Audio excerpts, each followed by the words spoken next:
Could you give us the highlights of your talks? You had two talks.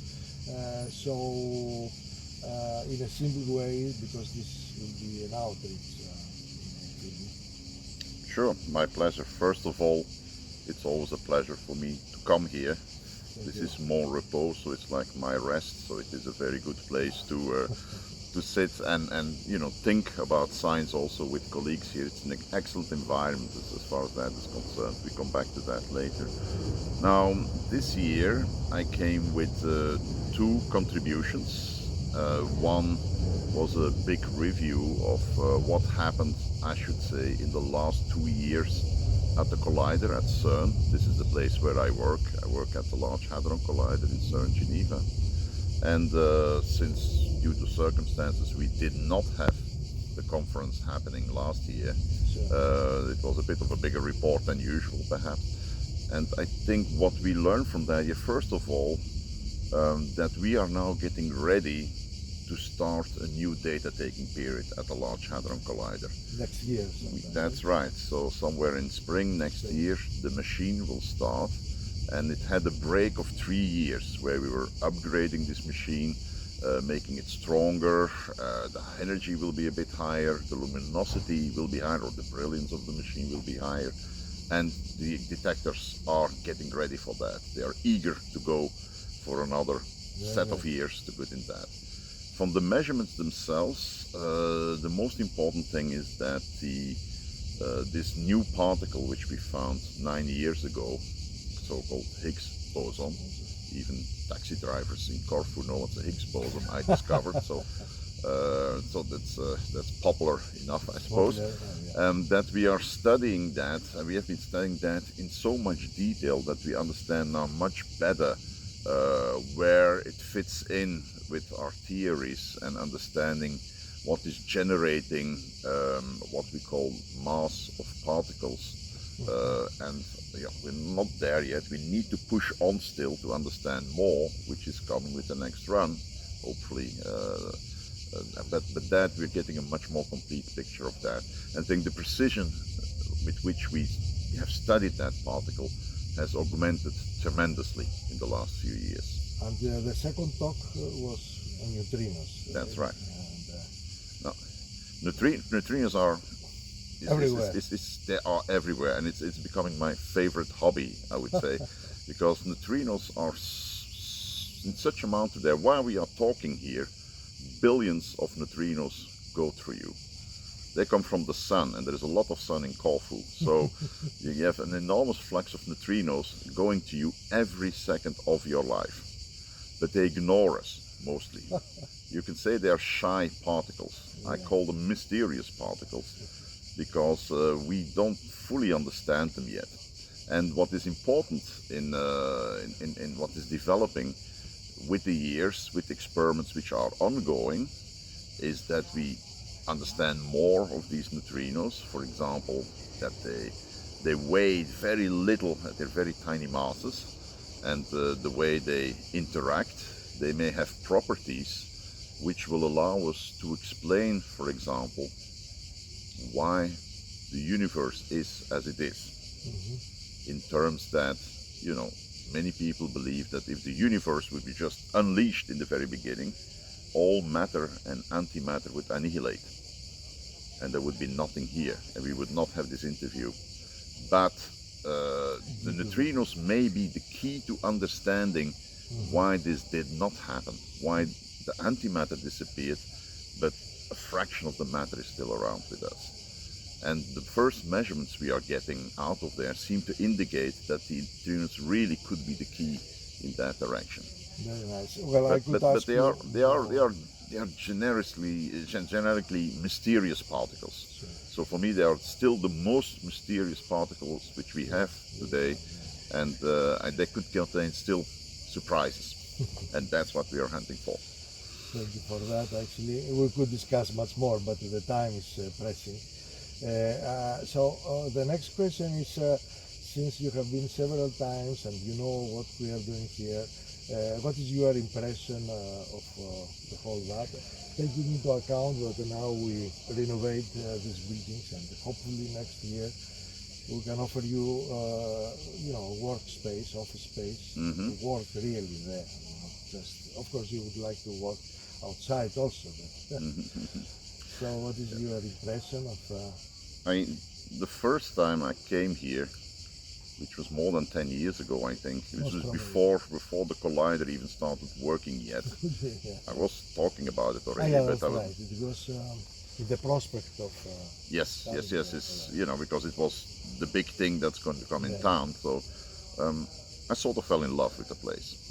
Because it's really a very nice environment where this is in. It's in the calm of this park where we have everything. So you have the silence around here, except for maybe the insects, but it's really a nice place, and I have seen it growing over the years from an estate which was in condition to hold a conference. How it grew out to something actually which sticks out. So I think it's a very for me.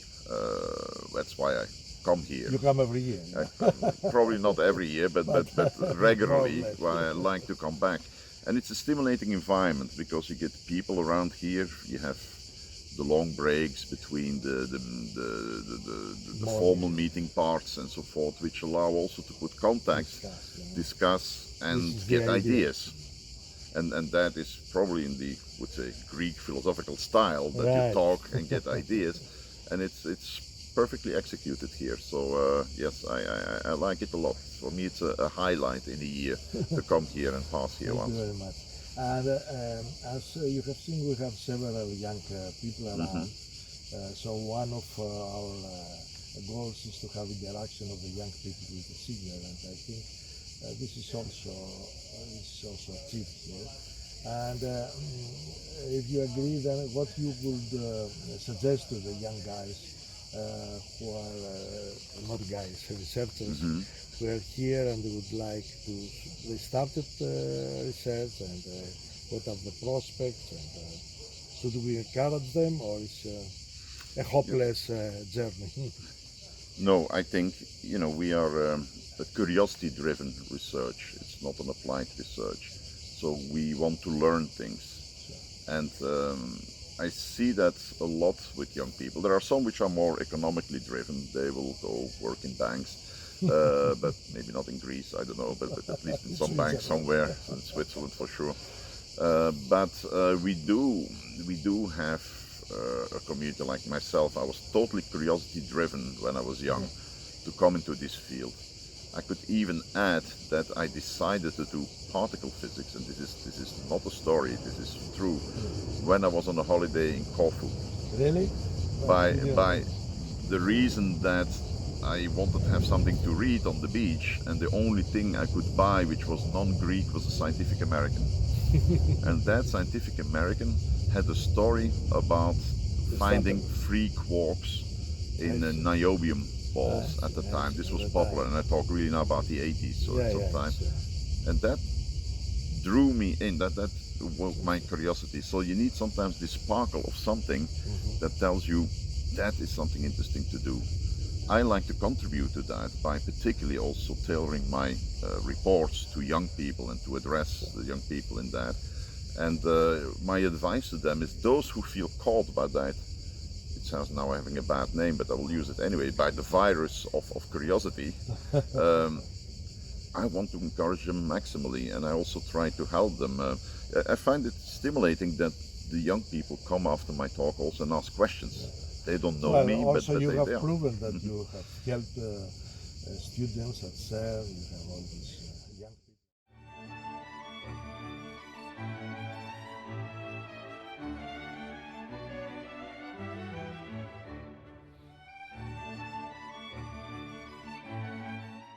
I think you are frozen. Ah, now it is. Okay, good. So that's the menu for today, what I'm going through. Some introduction on the experiment, where things are. Then obviously the main body of the talk will be on physics results, going from the standard model to the part standard model, say the Higgs, but hope for BSM, and then going into BSM physics. There are several other talks which are specialized on some of these topics, like supersymmetry and so forth. You will hear later also the Higgs. So I will give a bird's eye view on the results which we're having, but not go into details, for example, how these were exactly achieved. And also it's a personal selection, I should say here. And, yep. Okay, so that is where we are. This, well, you remember like 3 years ago, almost the run 2 finished, precisely at this day, at this time in the morning. And these were the 3, or even if you see the pre-run here, the 4 chunks of luminosity we accumulated. So we had something like of the order of 150 inverse femtobarns of proton-proton collision data at the LHC. That's similar for Atlas and for CMS. And this is where we are in our planning. So that was a shutdown, which we are having, which took more than 2 years and in fact got extended. We should have been running soon now, if not now already, if that would not have been a COVID period and some delays which happened as a result of it, or also technicalities. I will give you the schedule, what we're going to do with run 3 when it's coming up, and so at the end of the talk. But let's go to that. That would be a reminder of, I mean, there is enormous delay actually, because there it's already, it says the internet connection is unstable here, so that may be a problem, just for you to think. A reminder, this is the experiment, which its main element is the magnet here, the superconducting magnet with a 6-meter diameter here. And around that, you have this very compact configuration of detectors. We've been showing that for the last more than 10 years, 15 years probably now. So I guess you all know it, but just for the record, I'll leave it in. Now, I will start talking anyway on the next slide before you see it. So last year, we would have been exactly in 10 years of operation of the LHC. Here we go. And I remind you the heroics of those days. This was March 30, 2010, when since 4 o'clock in the morning, we were in the control rooms waiting for the first collisions to finally get them something like 9 hours later. So we look a little more tired at that point. And we had the first collision. So that was 2010, and 2020 should have been sort of like a heroic year, saying 10 years of the LHC, discovery of the Higgs boson that fell in between, which the anniversary is actually next year for 10 years. But of course came this guy, COVID here, and everything was much more in low key, so there was not such a big hilarious step forward to that. So what you could see from the times before is that in the last 2 years, the experiment was open, and you get all kind of nice pictures from the experiments with some 20 seconds delay or so. Here we go. I'll go right to the next slide. And that gives you an idea of how the experiment is looking like still. And there are even some more scenic pictures which we could take for that.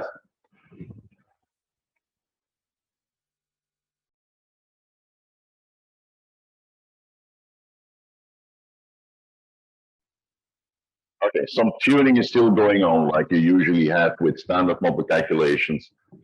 Not often they're right from the start, but with some tuning, then it gets all right. Okay, fine. These are more involved measurements, like for example the boson fusion type of measurements which we have, which have been processes that could be studied at the LHC through to its high energy accurately. And these are comparisons with next to leading order theory calculations. So usually the state of the art of the theory, what we have for production of dibosons, for example. Again, the general sweep is things work. So the standard model for these type of calculations work well. If I have to find something which looks a little off in the standard model calculation, I'm not claiming new physics here. Maybe it's probably again something to be understood better in the calculations, because in this one there are several scales coming in. This is in the TT bar, BB bar cross section. So you have TT bar pair plus associated BB bars in it, which is an interesting process, for example, which we need to know what the standard model exactly gives us for searches for new physics, and for particularly also TTH measurements with H going to be V bar. And you see there also something like all the calculations we have are of the order of 20% off in that, always on the same side. It seems that the measured cross sections, which we have systematically larger than the predictions, I think there's no fire in the house. I think that's something that can be still improved in future. Top cross sections continue to be measured, and you see what kind of precision we are reaching now compared to theory predictions. So, well, within a sigma, I would say everything looks fine. These are different channels being measured in different final states for the W decays in the top decays, and they still look quite on the spot, about 800 picobarns. Also, a very precise measurement came out at the lower energy with data we had, which is also spot on the proton-proton curve here. That's for top with associated vector bosons.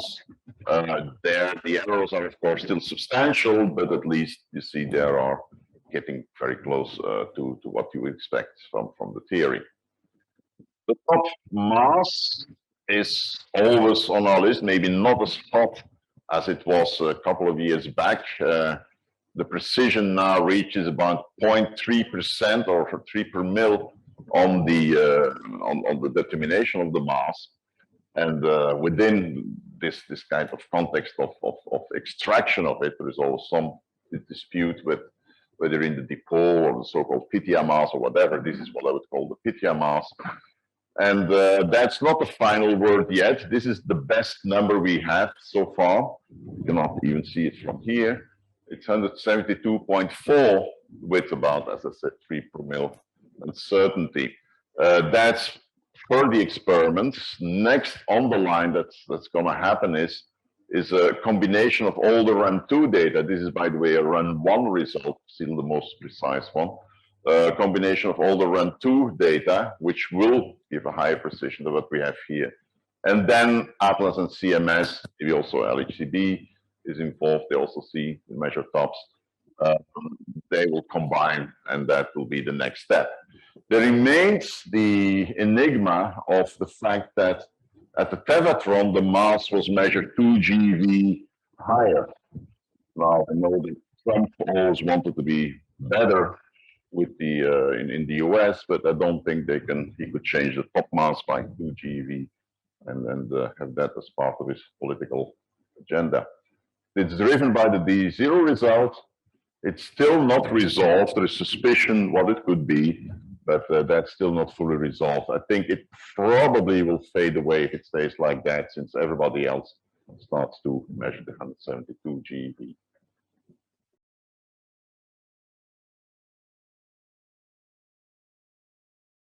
It's a double pattern scattering cross section, but with quarkonia, and it's in the same ballpark as its props.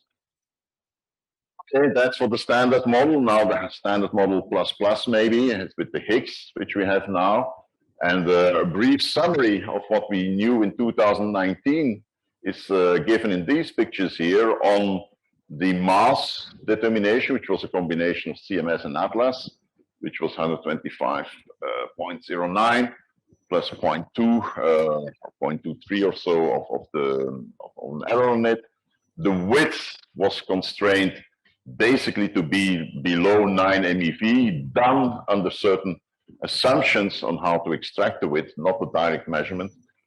Couplings from the Higgs to other particles were determined of the order to precision of 15 to 20%, and the spin we know already since some time that's a 0+ state.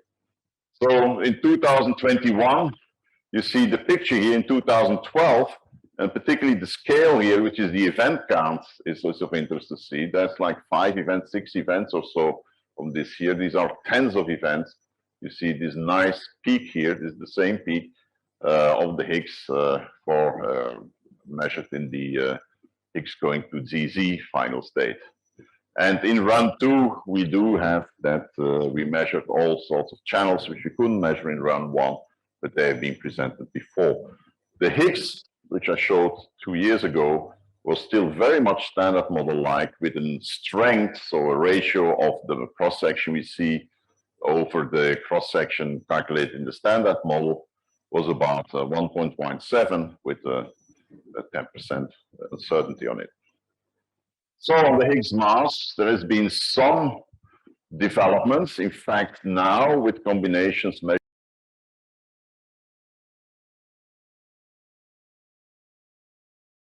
of that, just I would say a hope and an opportunity which we have to explore. New searches. That's well, the plethora of all possible new, well, not all, but a number of possible new searches we have. So they are very diverse. One has to look for many, many things. And I will give you a small selection out of that. Of course, noblesse oblige, so I have something to say from supersymmetry, which has been popular and it still is popular for as an explanation of many things it could do, like the stability of the Higgs mass, dark matter, and so forth, even the high value of the cup quark. But where is the Higgs?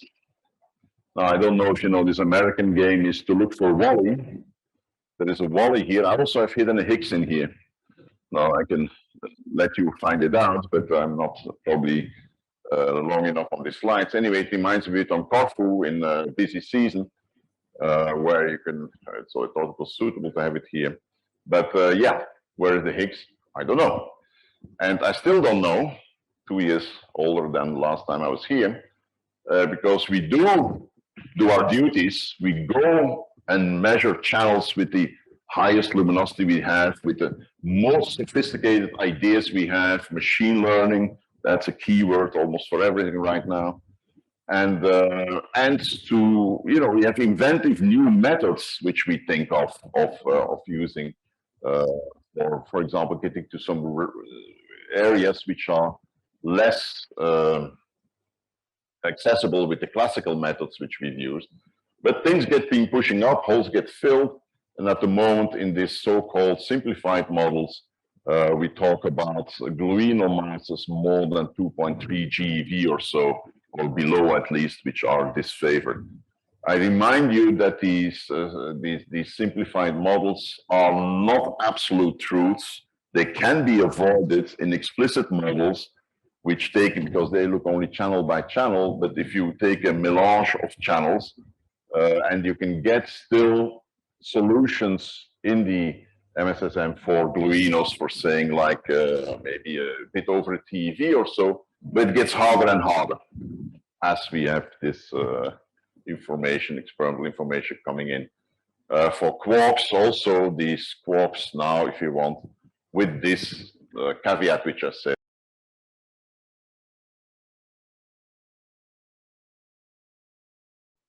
Finally, my time is out for this, but we also do a general search, just being ignorant what we are looking for, just look at everything, make invariant mass distributions, PT distributions, look at PT miss, and so forth, throw all the events we have in categories with objects, which are defined here, and you get something like 1,500 classes, and then you just release some statistical analysis program on that to see if you have anywhere deviations.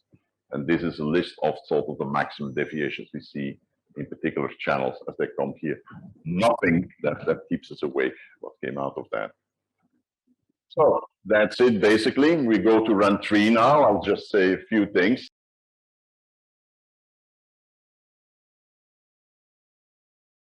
All right, that summarizes things. I basically said all before what is there. So the standard model is still quite healthy, and precise measurements require precise calculations. They go hand in hand. New processes are getting measured, but they stay all tamed within the standard model. For the Higgs measurements, okay, the progress has been shown in detail, and run 3 is particularly there going to add quite a bit of precision. And think you saw now we are at this 10% level. We have to go better. We get to the 5% level or so.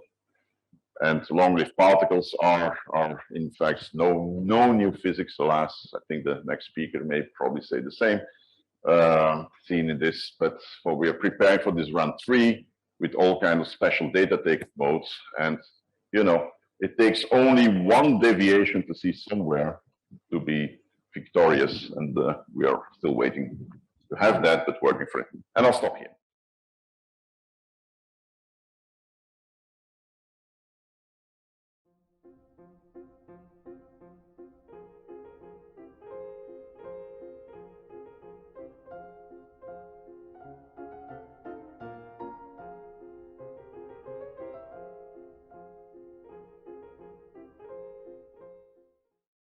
And please, Louis, tell us briefly what are the subjects that you addressed in your talk. Okay, Nikos. So the title of my talk was Highlights from Atlas. Atlas is an experiment at the LHC, Large Hadron Collider at CERN. And there were several points that I addressed.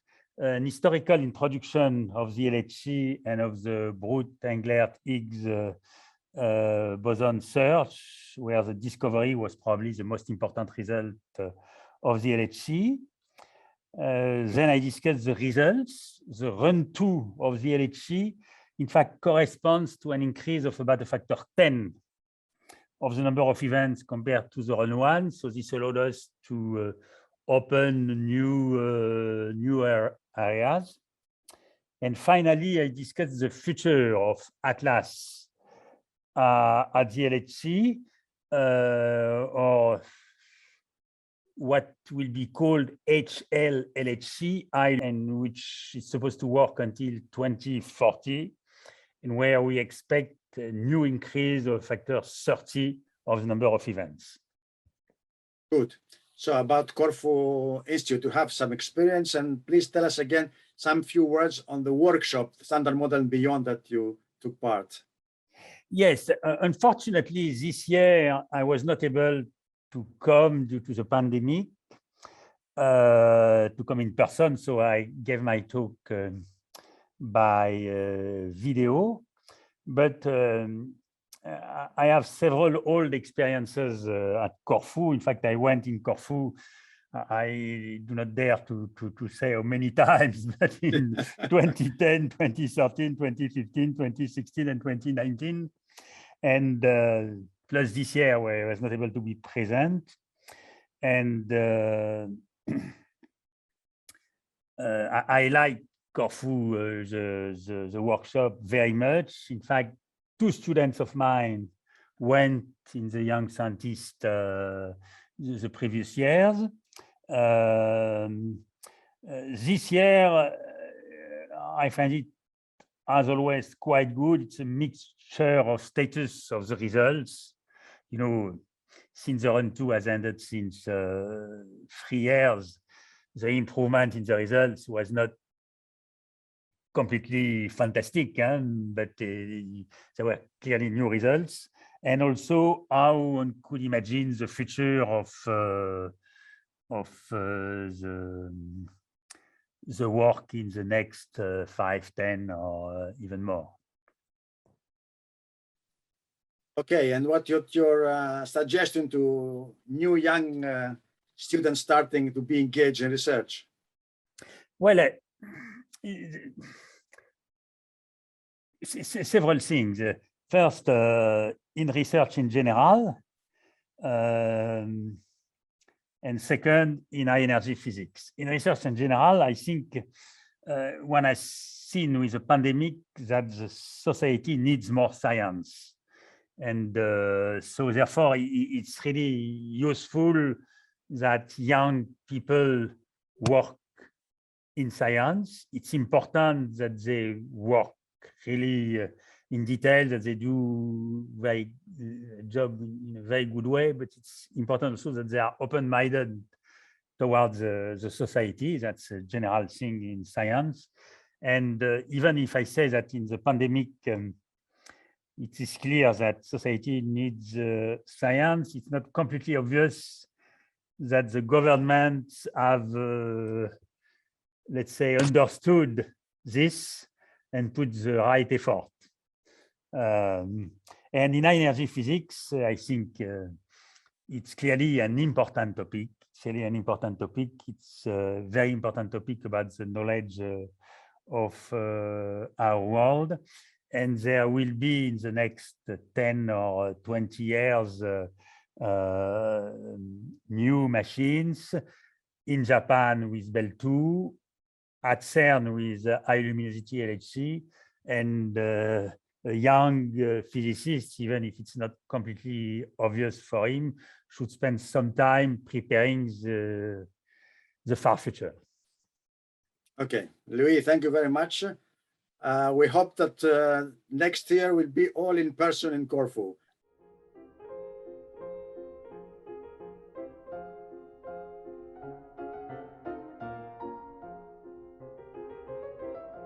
Okay, thank you. So I will discuss highlights from Atlas. And now on page 2, you see the menu of my talk. And, on page 3, you see references to presentations in recent conferences, LHCP and EPS, where there are presentations by people which I have used for this talk.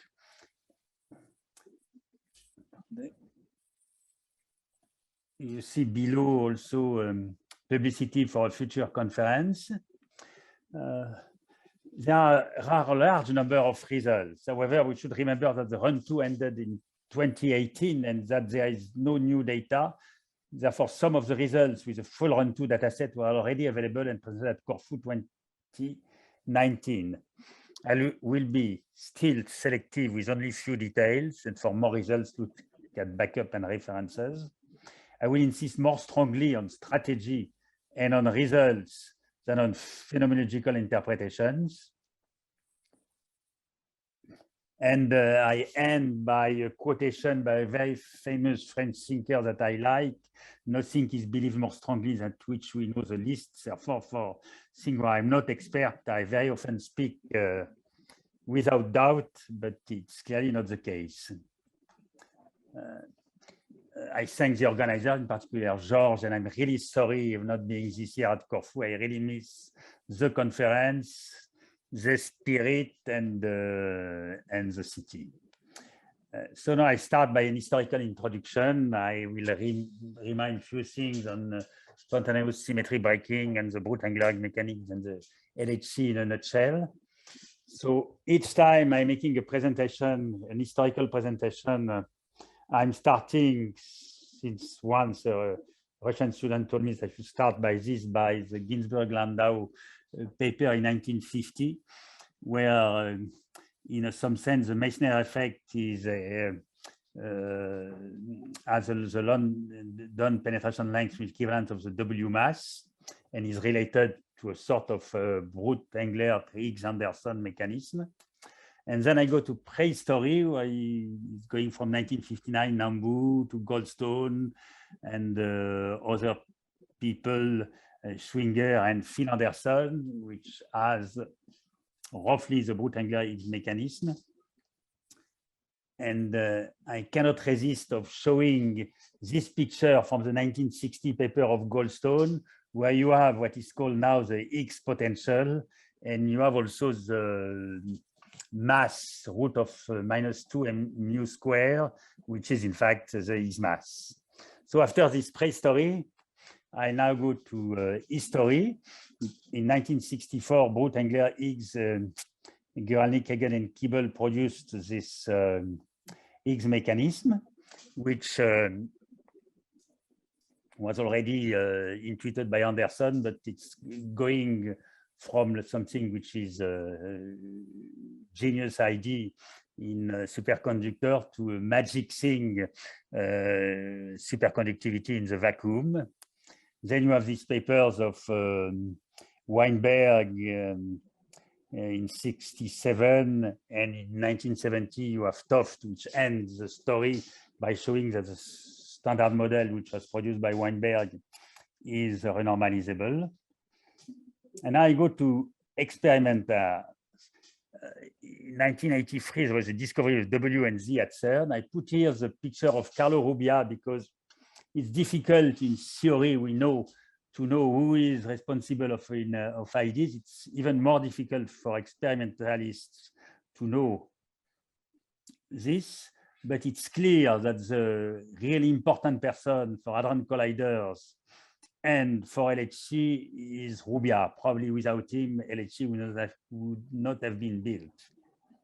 So now, after there is an arrival succession of dates which culminates by the approval of the LHC in one step in 1996, and the startup at 3.5 plus 3.5 TV in 2010, and the discovery of the Higgs boson in 2012, and the Nobel Prize in 2013. In fact, on this page, I make back to the past, where I remember you that in 2008, the first beams were around in the LHC, and 9 days after, there was an incident. And CERN was really fantastic, with 14 months of major repairs and consolidation, a new quench protection. It started in 2009 with the first beams. In 2020, it was decided to go at 7 TV and instead of 14 TV. In March 2020 was the first collision at 7 TV. At the end of 2011, there was a first signal around 126 TV, which was announced in a CERN seminar. And we started again at 8 TV, and the 4th of July was announcement of the discovery of the new boson with 11 inverse femtobarn integrated luminosity. And this is a picture of me sleeping in front of the CERN auditorium, the 4th of July, in order to have a seat to listen to the announcement. Then after, 1 year after, standard model boson-like properties were clear, and the Nobel Prize was given to Englert and Higgs.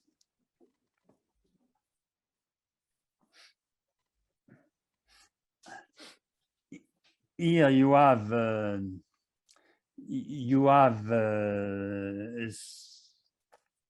schedule of the past years, where you see several important measurements or limits which were shown by Atlas after the Higgs discovery.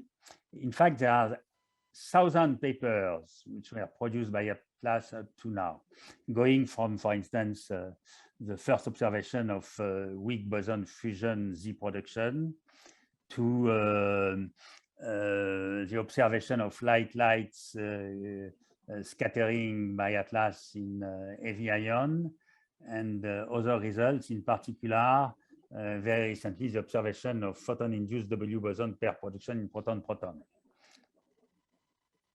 Now I show rapidly the run-1 Atlas detector, which probably a lot of people have seen already. It's a standard, let's say, quote standard PP collider with an inner detector which has silicon pixel, silicon strip, and a transition radiation detector. It has also a very powerful lead liquid argon accordion electromagnetic calorimeter and a very good hadronic calorimeter, and a muon spectrometer with air core torids. In run 2, the detector was roughly the same.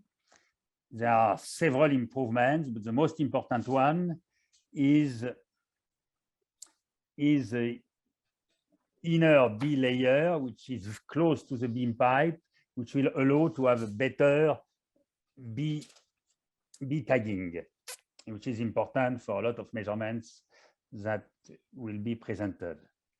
I cannot resist of showing a picture and a drawing of the liquid argon electromagnetic calorimeter, an accordion calorimeter, which is very stable. It's one of the most stable detector one can find, and it gave really very nice results.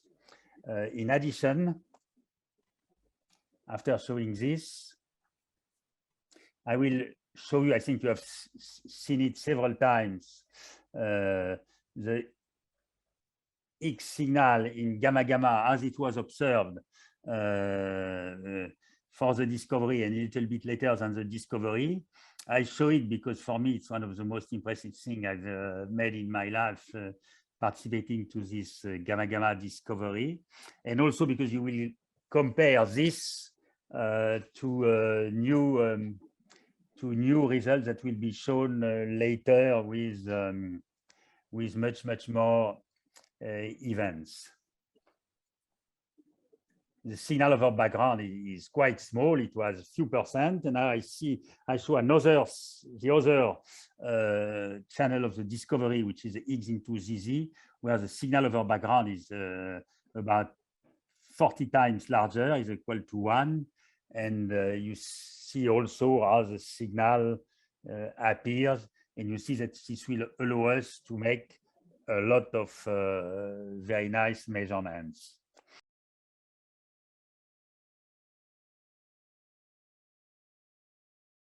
More and more important. So I will now start by the standard model. In the standard model, I go to this sort of publicity plot, which shows the cross-section of various standard model cross-sections compared to the theory, and one sees that theory agrees so far with the measured cross-sections on 15 orders of magnitude. This is a real achievement. You see also that it follows what theory is, the measurement as a function of different root S follows what theory is predicting.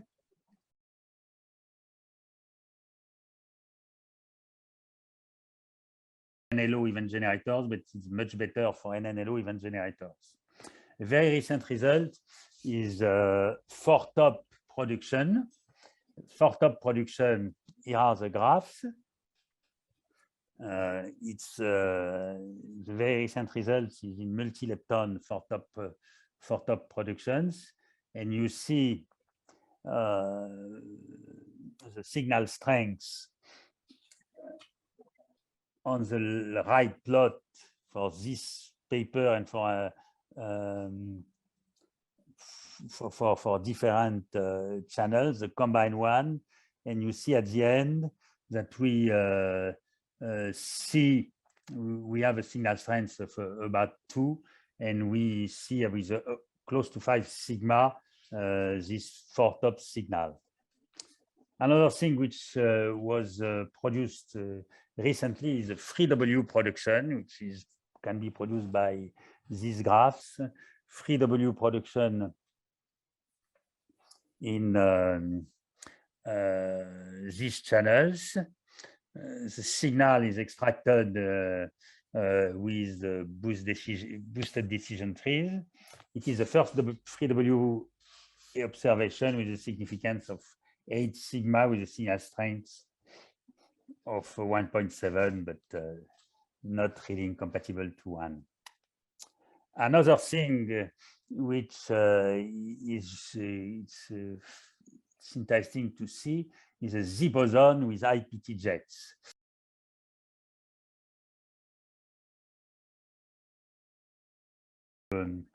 Photon plus dark photons branching ratios. Now I will discuss BSM. As everybody knows, BSM is in a way the main raison d'être of LHC, and a lot of people, theorists, but also experimentalists, were hoping to find BSM signals at the LHC. Unfortunately, it did not come. I show the standard publicity plot, one of the standard publicity plot of Atlas where you have as a function of gluino mass and the LSP mass exclusions curve, and you see that this plane starts to be well excluded. There are an infinite, not an infinite, but a very large number of searches in the SUSY side, which shows that which go at the level of 1 TeV scale. I extract a very recent one, which is a SUSY electroweak search, electroweakinos with a mass between 0.1 and 1 TeV.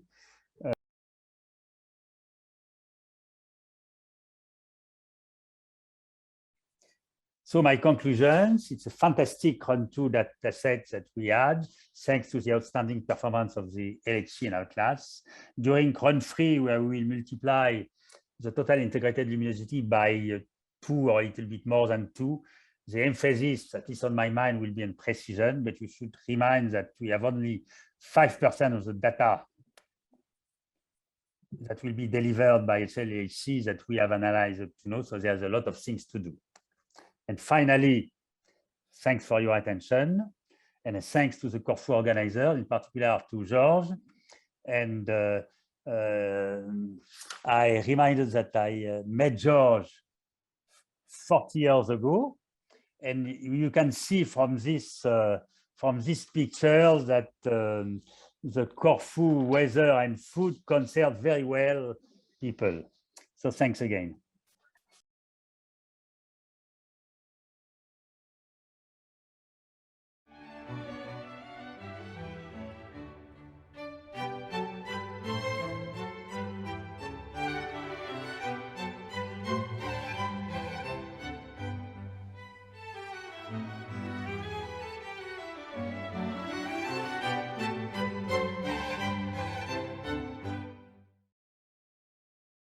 And I would like to ask you some simple questions. One is, could you give us in simple words the highlights of your talk?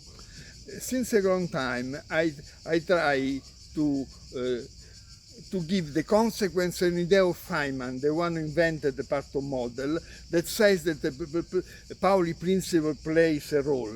Then Pauli principle plays a role means quantum statistics, because there plays a role. It's due to the confinement which at a certain Q square is still there. And then I developed the theory also finding the right variable, because other people thought but to use energy, but the energy used because there is the constraint of energy. Instead, for the particles there is the constraint on X, they carry the proton momentum. And so now there is always confirmed of this approach, and so at the end we had the formulation that quantum statistics particle distribution is the boundary condition to the Altarelli-Parisi equation. So at a small scale. Q square. Q square, you start from there, you start in the right point. In the separation from the non-perturbative, the perturbative regime. Very good. Thank you very much. Then I would like to ask you, what is your impression now? You have a very wide impression of what we do in Corfu, and we would like to hear your opinion about what you have seen the several years that you visited us and this year. Due to the relationship with CERN that George is able to have, we have always the experimentalist, the most important experiment in CERN, which come here, the most important person. This is very instructive. And also he has a good choice of people who comes from everywhere. So I suppose he makes similar things to what Zichichi makes in Erice, but the difference, that Zichichi is not democratic and George is very democratic. Thank you very much. The Zeta factor, the Zeta factor. Okay, democracy was born in Greece, right? Yes, yes. Not in Sicily. In Sicily, mafia is born. Not in Sicily. Very good. And finally, what would be your advice for the young researchers? You have seen many young people around. Some of them, they are already, just graduated, they are at master level, some they started their PhD. What will be your advice for them? No, I advise that particle physics is almost completed, because somehow a lot of progress has been done, and now progress are slow because the standard model is always confirmed. So I suppose that then to study the cosmology, because cosmology is related to particle physics and astroparticle physics, then this would be a very promising field. But of course, if they want to stay in the standard model, there is a lot of things to do, interesting things to do.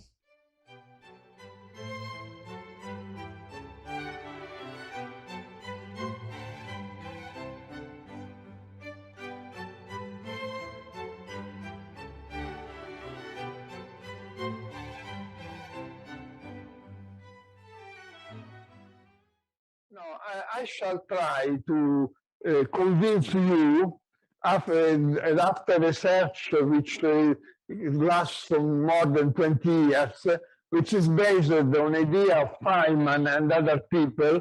Feynman is the one who half century ago invented the Parton model to explain the scale invariance in deep inelastic, that the boundary condition for the Altarelli-Parisi equation should be expressed in terms of quantum statistic distribution and not with the polynomial that people use. So next. This, as I said, there was a proposal by Negawa Suzuki from Japan, Feynman and Field from United States, that in the proton there is a symmetry in the C, so more V bar than U bar, because of the Pauli principle, because since in the proton there are 2U and 1D, it's easier to accommodate a VD bar pair than UU pair.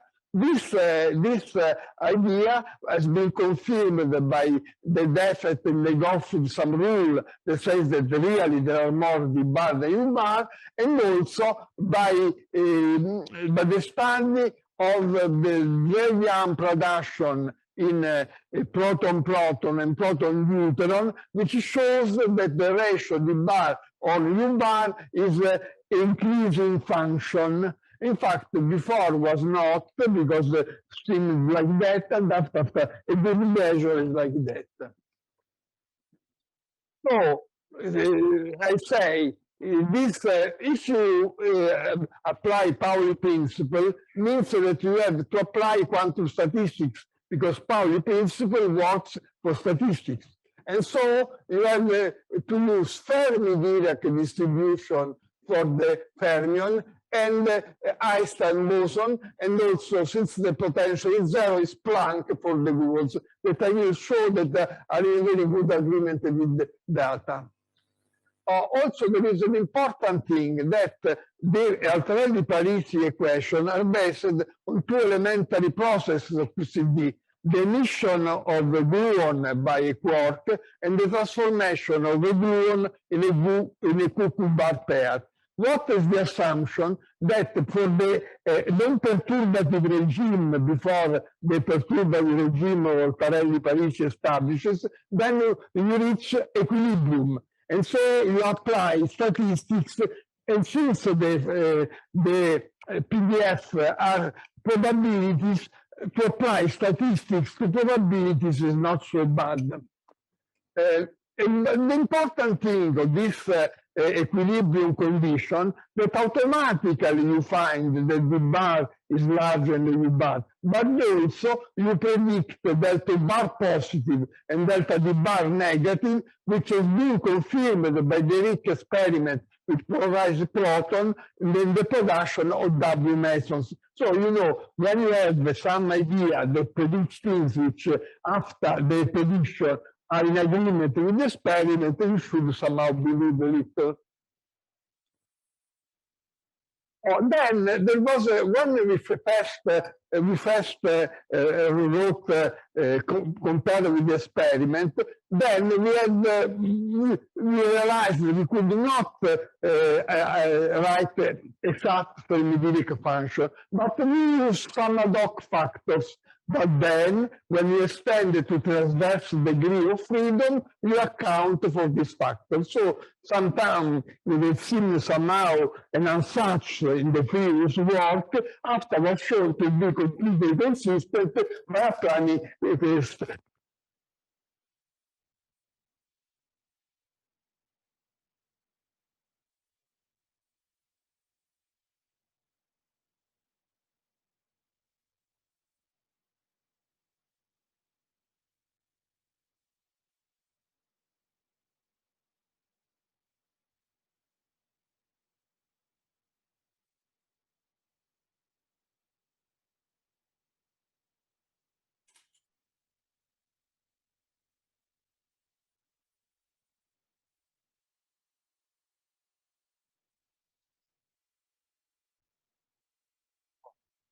Sorry.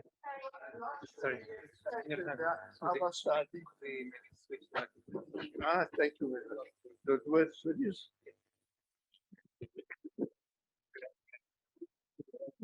Sorry. Bravo, Thank you. Yes, yes. Then we extended recently to the production of the ampere, we found also the distribution for the pion, which has a very high potential. And then there will be a conclusion. Next.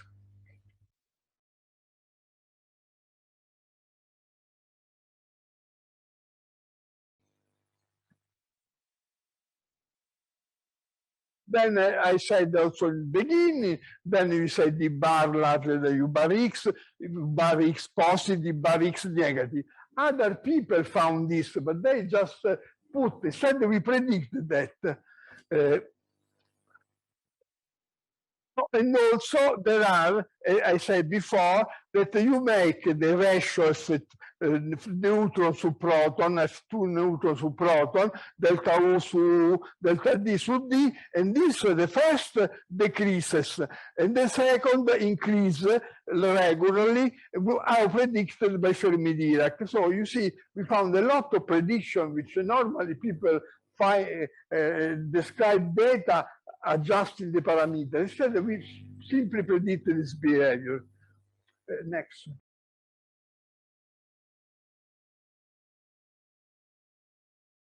Inspired by quantum statistics, and the one found by Hera is an important confirm of the validity of the statistical approach, which say at the beginning has been motivated by the idea of 2 Japanese and 2 Americans. The Pauli principle implies isospin symmetry in the C.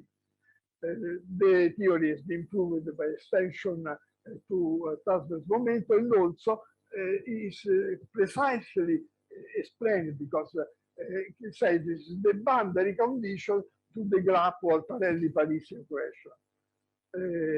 So the agreement with the value. Also, we predict this exponential for an integrated PT distribution. Next. Next. See the decrease of the balance distribution is well described in the range of the smaller the up, a larger potential. Next. So I insist, the interesting property that large X, where the measures are difficult, then we predict what happens to large X from parameters fixed in the region where you have a very good measurement. So we have not the ambiguity. A large X, generally, the other people show big uncertainty, not again, I spoke more of the spin symmetries. Next. Then the gluons I will show how well are described by us. And also the last thing that we applied also to the pion, and then we found with the larger potential with the pion, which explains why pion on antiproton dominates the production of the ampere, and then we can put the figures. The first fit PDF.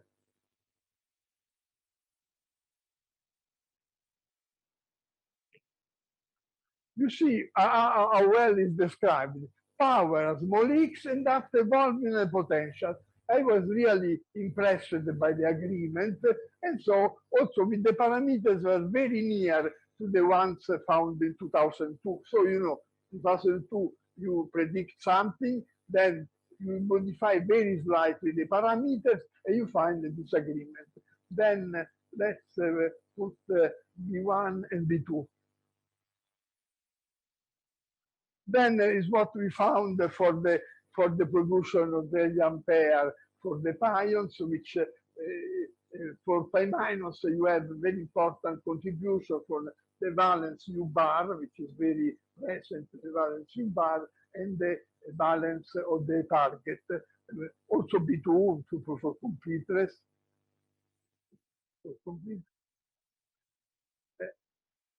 And then JPC pour tutti di bar sul bar, adesso poi finisci. JPC.